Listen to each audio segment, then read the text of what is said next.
Hey guys, I hope you guys are doing good. I hope you guys are doing great. Before I jump into this video, I'd like to ask you guys to like, share, subscribe, and do all the YouTube things that needs to be done.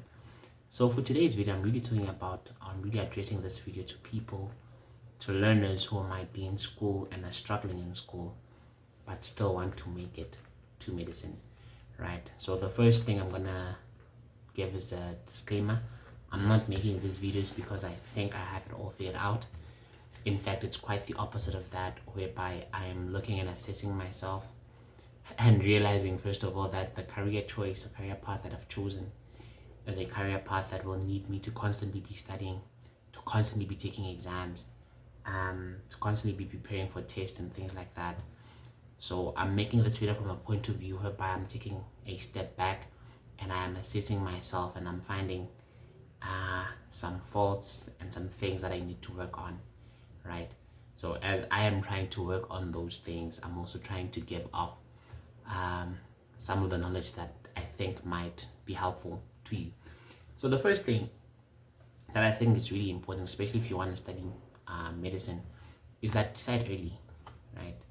The reason why that is important is because I come across a lot of learners who might still be in grade 8, grade 9, and you speak to them and you find that they still don't know what they want to do yet, right? As much as that used to be acceptable, and the reason why I feel like it's becoming less acceptable now is that the competition is becoming tougher and tougher each and every year, right?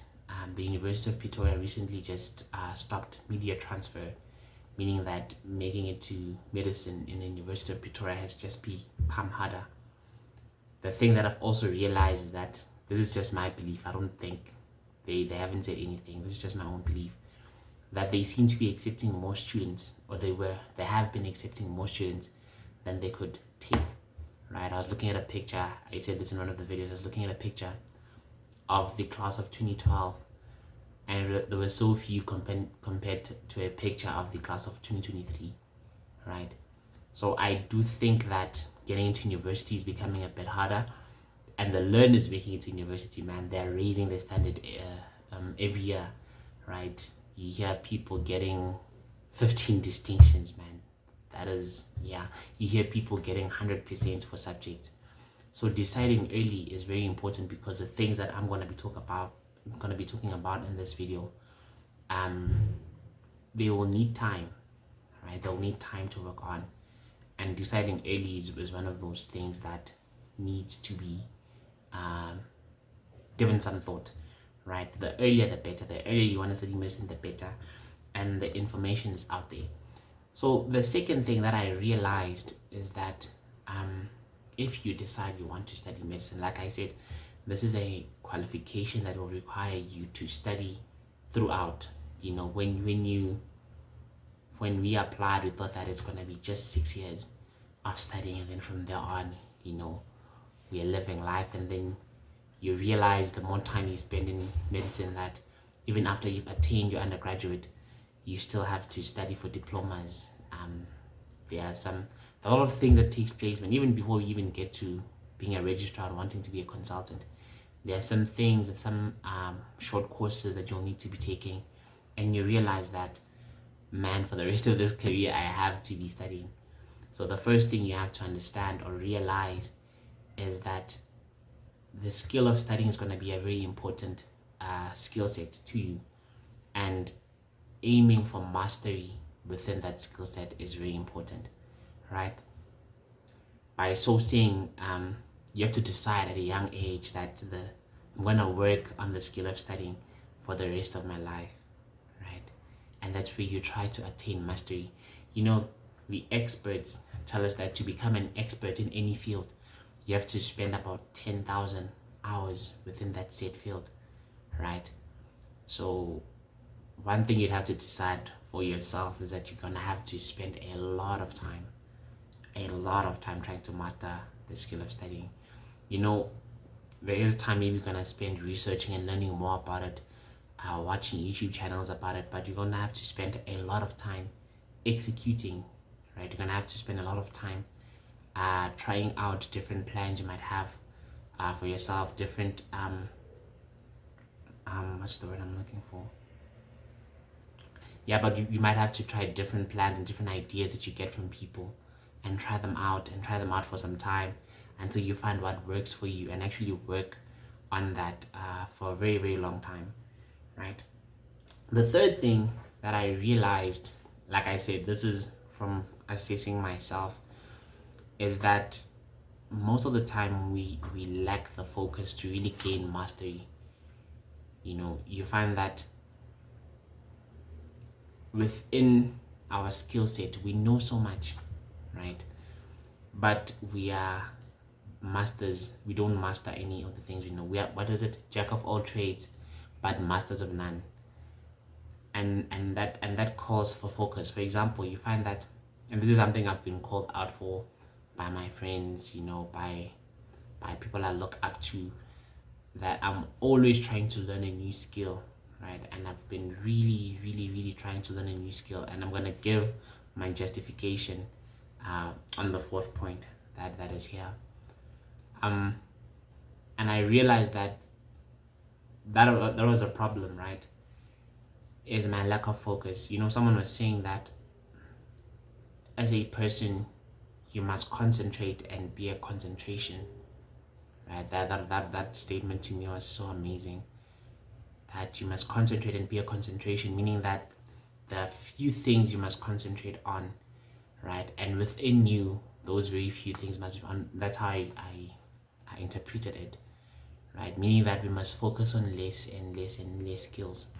Having one skill set in today's world, today's currency, in today's marketplace might not be that good for you. So I do believe that having a few multiple skills is very important, right? But for us to try and gain mastery in certain skills, it would require us to have less and less and less skills, right?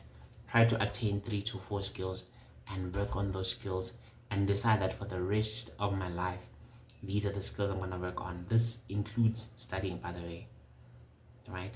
So we have to focus and work on the skills. And my last point, and this is why I give my justification on why I learned so many skills, right?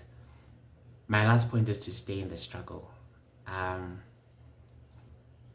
the path of trying to gain mastery within a set skill set, it takes a lot of struggle, it takes a lot of unwarranted pain, and sometimes it feels like you're not moving anyway, right? And this is where a lot of people quit. This is where people try to learn a new skill, and this is where I fall in, right? You find that I've been trying to work at a certain skill set, and I'm really struggling with that skill, and I decide to learn a new skill. And that for me was a way to make myself feel as if I'm going forward, right? But instead of me actually going forward, you find that I'm fragmenting my concentration now. Whereas I was supposed to focus on 3 skills, now I'm focusing on 5 skills, meaning that the rate in which I was growing within a certain skill has decreased now, because there's an extra set of skill that I'm trying to attain, and might even be looking to gain mastery within that skill, right? So the one thing you'd have to really, really decide on is to focus on a short number of skills, and try to gain mastery in one, 2, or 3 maybe of those skills. So maybe if one of your skill set is like I said, if you want to study medicine, studying should be one of the skill set you try to master. And then maybe you're playing sports, right? You're studying and playing sports, and these 2 should be the only focus.